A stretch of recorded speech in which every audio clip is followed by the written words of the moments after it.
So I learned that a lot of people didn't get the joke. How many people actually knew what top model is? I can't say I've actually seen top model, but can't say.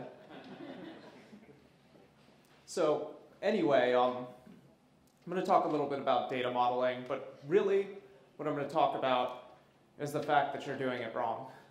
I think all of us have made a lot of fundamental mistakes in the way we store data in databases, the way we think about building data models. So I just want to go through some of the common mistakes and maybe give you some ideas of better ways to think about storing data. So just to introduce myself, I'm Ian Plosker. I'm the technical lead of international operations at Basho. We're just opening an office in London. So I'm employee number 1 in London. There's one other guy. I'm going to mention this now, and I'll mention it at the end. We're hiring, so anyone who's looking for a job at Basho, come find me, and we can talk. We're looking for developers in the London area to start, and maybe eventually a few other places in Europe. So, just in case you don't know who Basho is, we make Ryok, and we like to think of ourselves as distributed systems experts. And yes, we really do wear hats like that. That's how we do voice chat. So, all right, so really this talk is about databases. How many people here use databases? That's what I thought. So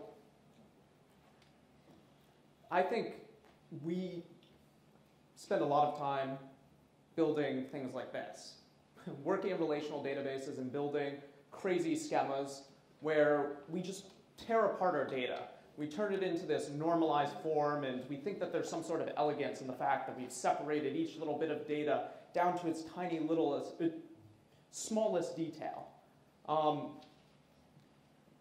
I mean, is this how you guys approach working with a relational database? That you normalize data. User data goes here, user activity data goes somewhere else, who my friends are goes somewhere else, and we end up with these data structures, this data model that doesn't look at all like what our applications want to consume, the way we actually interact with the data. So, obviously this is for a relational database. This is a relational data model. And those sorts of data models work really well in a relational database, actually, as long as you have lots of memory. Joins aren't expensive if your whole data set fits in memory. Joins become expensive when you have to do random seeks on disk. So if you have lots of memory, go ahead, keep using data models like this. But, actually, I want to talk a little bit about ORMs and ODMs as well. I think these exist for the fact that there's massive impedance between our data models and the way we want to work with our data model. How many people here have used an ORM? I know you're Erlang developers, but how many of you have written an ORM? Okay. Sometimes people raise their hands to that. I think I've worked with 5 or 6 different ORMs and written 2, and they exist simply because we need to map our relational data model to data we can use in our applications. And they simply exist because we've created impedance between our data model, our query model, and our application. So this comes to a head when you start working with NoSQL databases. NoSQL databases, I think what actually defines the category is sort of 2 things. Steve mentioned it before. One is just in opposition to database monoculture, that there should be choices. Relational databases fit some problems, but other problems are better served by other tools. I think the other thing that NoSQL, that unifies NoSQL databases is none of them support joins. So that relational data model that we looked at a second ago doesn't work. We need to think about something else. It forces us to think. So let's talk about how to data model. first off, like I just said, have a think. I think this is what we're lacking more than anything, is we actually kind of think data modeling self-evident, especially with the relational database, is we just sit down and it's obvious, right? The user data goes here, the activity data goes here. I build a cross table between users and users to express friend relationships, but I didn't really think. I just did. I did what everyone does. So first off, stop and have a think, and we'll talk about what you should think about. So how do you store your data right? You need to fit your data model to your application model. We need to think about what our application does, how we're going to consume data in our application. That's really the key. Our data model exists to serve our application. And I think too often we look at it the reverse way. We just start with our data in this first normal form in a relational data structure. And it just doesn't fit. We build tools just to fix that problem, to start mapping our data to our application. So what I mean by this is, well, we'll get into it, but your data and query model should live in harmony. You need to think about, how am I going to query the data? What queries I'm going to perform? And your data should probably look as close to what the queries are going to produce as possible. I can't stress this enough. In fact, even in a relational database where you have the ability to do joins, if your data set doesn't fit in memory, that's really expensive. That's where you get seeks. That's where you get slow performance. So if you spend a little bit of time, even using a relational database, reducing the impedance between data and querying, you're going to make your life a lot easier. You're going to make application performance a lot easier. And besides that, if you decide to scale your relational database, sharding actually becomes a viable option.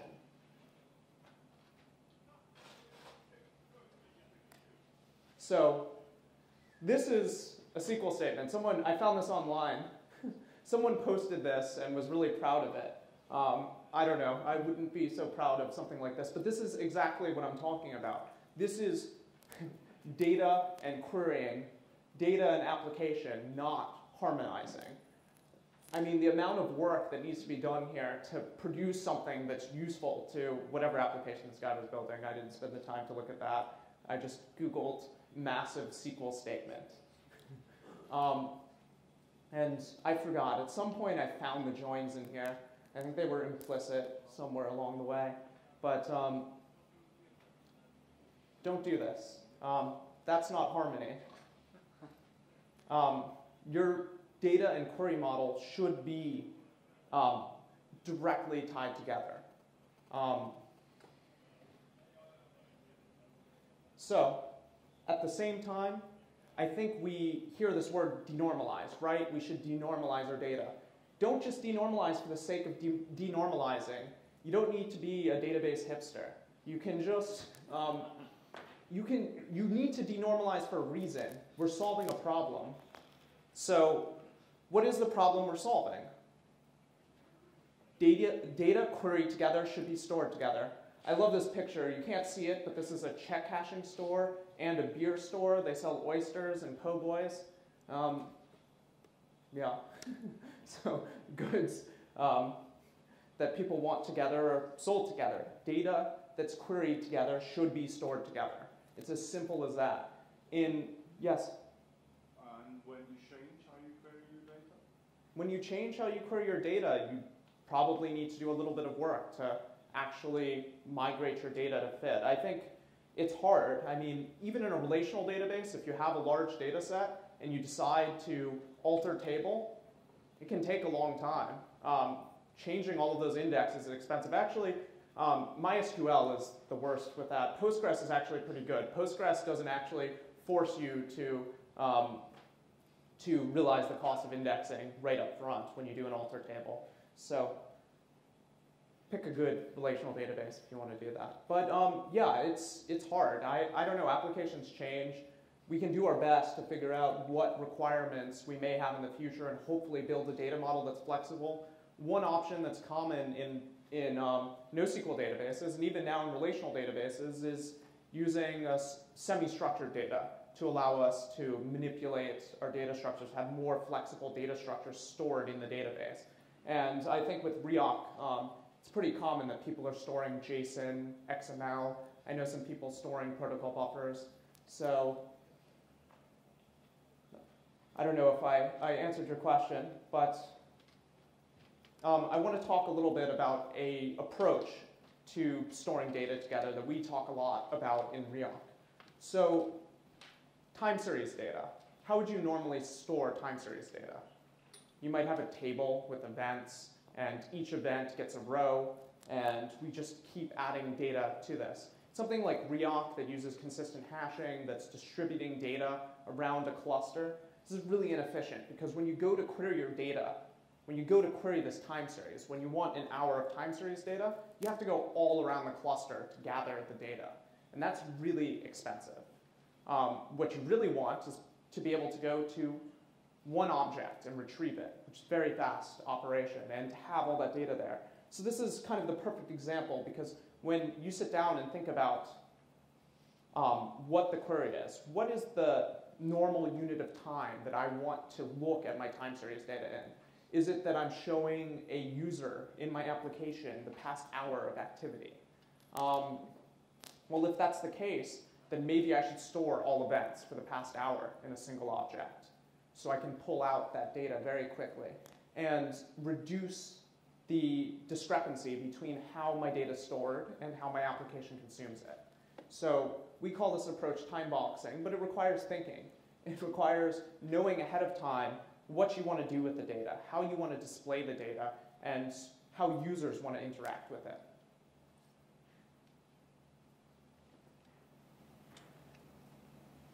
So this is kind of a side note. How many people have, well, we get a question very often. What's your security model in Ryok?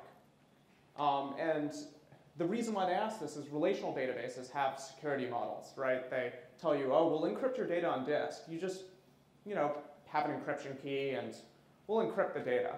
The thing about encryption like that is you're only doing it at the endpoint, right? It would be as if you brought in a prisoner to prison and you didn't have them in handcuffs as they're walking around the prison. Only once you get them to their cell do you close the door and lock them up. But then when you pull the data out, you just open the door and let them walk around.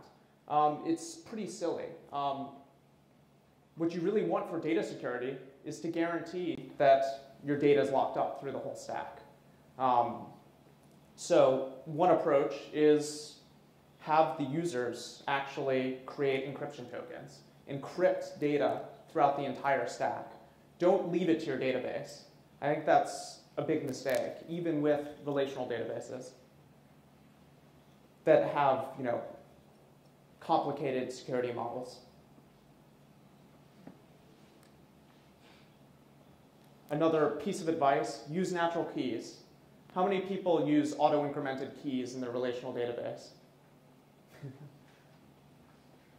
Why?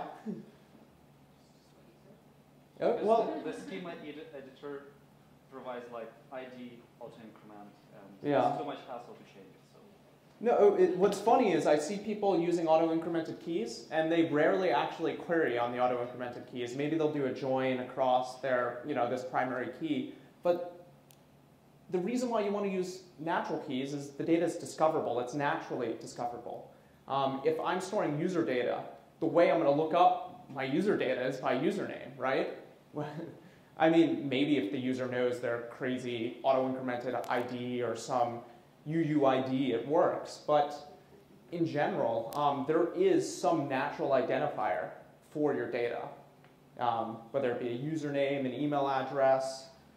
Sometimes the natural identifier is sort of a generated token. If you were using an embed code for a video, let's say, in a web page.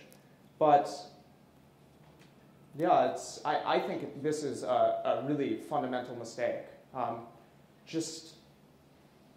It's, as I said, to enhance data discoverability. In fact, in something like Ryok, it's very hard to find something if you don't have a natural key. It's a key value store. if you're using something that you don't know ahead of time. If you have a username and you need to figure out what the user identifier is, this auto-incremented ID, you have to do another query, a slower query, maybe a secondary index query. Whereas if you use a natural key, you can instantly get at your data. So I think another thing that people miss is it isn't just your database that needs to be scalable. Picking a scalable database isn't going to solve your scaling problems. It's actually also your data model that needs to be scalable. Now, what do I mean by this? I mean, part of it is thinking about how I can structure data so that commonly queried data that's queried together is stored together. But part of it is thinking about, okay, I need a scalable system. I'm going to move to a distributed system. How do I deal with the complexities of a distributed system with my data model? How do I deal with concurrent actors, for example? How do I deal with net splits? What if two writers come in on opposite sides of a net split and update the same piece of data? So in Ryok, I think yesterday there was a talk on quick check where this was explained. Ryok will actually accept concurrent writes from two different actors to the same key. And when that happens, you'll produce a sibling. Ryok can't tell which value is the correct value. So Ryok punts to the application and says, here you go, decide which the correct, what's the correct piece of data? Is one correct? Do you want to merge them? Maybe it's just a set and it's easy enough. It's easy enough to do a set union. But if you don't think ahead of time how to deal with the complexities of a distributed system, you'll get into trouble. You won't have a resolvable data model in the case of, working with an eventually consistent system. So we've actually thought about at Basho, and there's been a number of papers written on certain data types that actually can enable you to deal with eventual consistency and deal with being in a distributed environment. So they're called Convergent and Commutative replicated data types. And basically what these do is they're data types that guarantee resolvability. They're data types that get eventual consistency. They're built to exist in a world where multiple actors can come in and modify the same piece of data, where net splits happen. They're designed for distributed systems. So one really complicated thing to do is people ask us at Basho, they'll ask us, when are you guys going to add counters to Ryok? We really want distributed counters. But distributed counters are really hard. How do you deal with, for example, let's say we just store an integer in Ryok, right? So it's replicated 3 times, and it starts out and we have a count of 1. And an actor comes in and increments it to 2. And then there's a net split. And we have nodes partitioned on either side of the net split. And an actor comes in on one side of the net split and doesn't increment. So the value reads 3. And then an actor on the opposite side of the net split comes in and increments to 3 as well. The net split's healed. And we look at the data and we go, oh, there's no conflict. They both read 3. But we've actually had 4 increments. So you need a different approach to counters. CRDTs there are counters implemented as CRDTs that can guarantee resolvability. In fact, they look a lot like vector clocks. Essentially, they are vector clocks. They're just an actor perform this increment. Maybe you include a timestamp as well. So instead of just storing an integer, we store all of the increment events. That guarantees that when we do need to resolve it, when we do get a conflict, we can guarantee resolvability.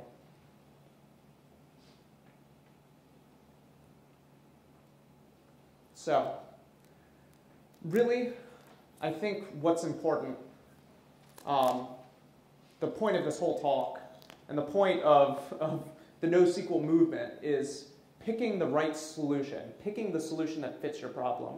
I think as developers, we often like to do the new cool thing, and we like to pick solutions Rather than picking the solution that solves our problem, we pick the solution we want to use and find a problem for it, or shape our problem to fit the solution we want to use. It's a huge mistake. This is how we get ourselves into corners as engineers, as developers. So think ahead of time. Think about what your problem is, what you need to solve. I think when you look out there at databases today, it's amazing how many choices you have. You have relational databases. You have key value stores, which have been around forever. I mean, Steve mentioned Berkeley DB. There are plenty of key value stores before Berkeley DB. If you look at distributed systems, you have Ryok, a distributed key value store. Cassandra, it's a column family. It has a column family data model. Databases like HBase, which are more also interesting data model. Each week there's something new. Have any of you guys seen Rich Hickey's database, Datomic? I think that's a really interesting database. I don't even know what to call it. Maybe it's record-oriented database. But all of these serve certain problems. I guess I also forgot graph databases. Neo4j is pretty interesting as well. We have lots of different problems. And when we build applications, maybe we have a bunch of separate problems that can be solved by different tools. We shouldn't assume that we'll just pick one database and it will solve all of our problems. So figure out what your problems actually are and think about what solution actually fits it. Because the fittest solution will survive. And above all, keep it simple. Don't complicate. The worst thing you can do when solving engineering problems, and I know everyone says this, but I'll say it again, I'm stating the obvious throughout this whole talk, is keep it simple, stupid. Actually, just figure out what your fundamental problem is and solve that. And simplify your problem as much as possible to start. Maybe you actually do have a complicated problem, but find the core of it, find the root of it and solve that, and then go around the edges and figure out how to solve the harder problems, the more complicated things, once you've solved the simple problem. So that's it. I think I sped through my talk, but just again, we're hiring at Basho, so if you're interested, come talk to me. My email address is ian@basho.com, and anyone have any questions? So you're saying there's no silver bullet? Sure, it's not just that there's no silver bullet. I think really the thing I want to impress upon people is to actually spend time thinking. To me, what I've run into with clients is they'll just run into the problem. They are sure they know how to solve it. They don't even spend the time to think, hey, how are we going to look at this data? What is our application going to do with it? And mapping what their application wants to do with the data, what they want to do with the data to the data model. So data modeling has just been taken for granted. I don't think a lot of people actually spend time thinking about it. We spend more time thinking about our queries, especially in relational databases. That's why you end up with a crazy SQL query that has 18 joins and computation in it. Any other? You talked about those data type, it's a long acronym. CRDTs. Yes. That's not really a question, but could you expand a bit? So CRDTs, are you familiar? Well, I won't take for granted that people are familiar with vector clocks. But vector clocks are what Ryok uses to track causality in Ryok to figure out who did what and in what order. So instead of using timestamps to resolve conflicts, Ryok uses these vector clocks. And essentially what a vector clock looks like, it's a list of tuples that have an actor ID and the number of times that two tuples. An actor ID and the number of times the actor has done something in the system. Actually, I think there's a timestamp in there as well, but it's not important. So from that, we can reason about who did what when. CRDTs actually look a lot like that, but they include an action, not just, this person did something to this piece of data over here. The data and the causality are stored together. So I can say this person added this item to a set, or this actor added it to, removed it from the set. So actually there's something called an observe-remove set as a type of CRDT. So you can observe items in a set, which means you add them, or you can add an event that removes the item from a set. And given the whole set of these operations, you can determine what the set itself, the underlying set, should look like.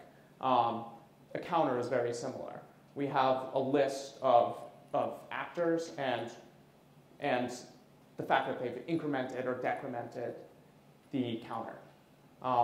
And there's a great paper on CRDTs that has dozens of different types of CRDTs. And what's really interesting about them is a CRDT composed of CRDTs is a CRDT. So they're compositional. You can build these together and you can compose them into larger structures and allow you to build complicated, resolvable data structures.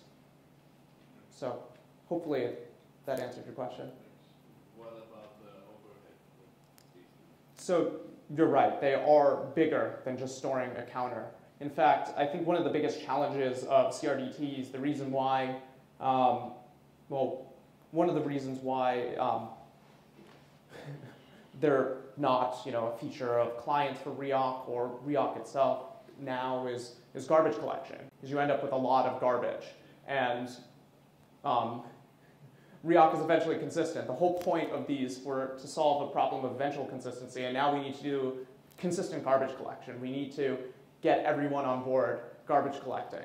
Actually, with vector clocks in Ryok, we do garbage collect them, and they can cause garbage collection in certain cases, certain edge cases, can actually cause you to think there's a conflict when there really isn't.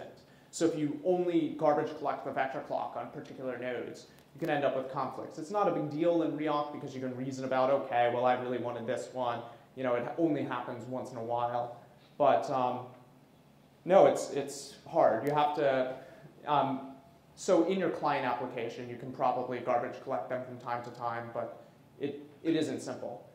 There are some CRDTs. There was a recent paper that had a proposal for how to build CRDTs that are a little bit easier to garbage collect, but I'm actually not so familiar with it. If you look up CRDT or Convergent Commutative Replicated Data Types, you'll find plenty of information about them. Any other questions?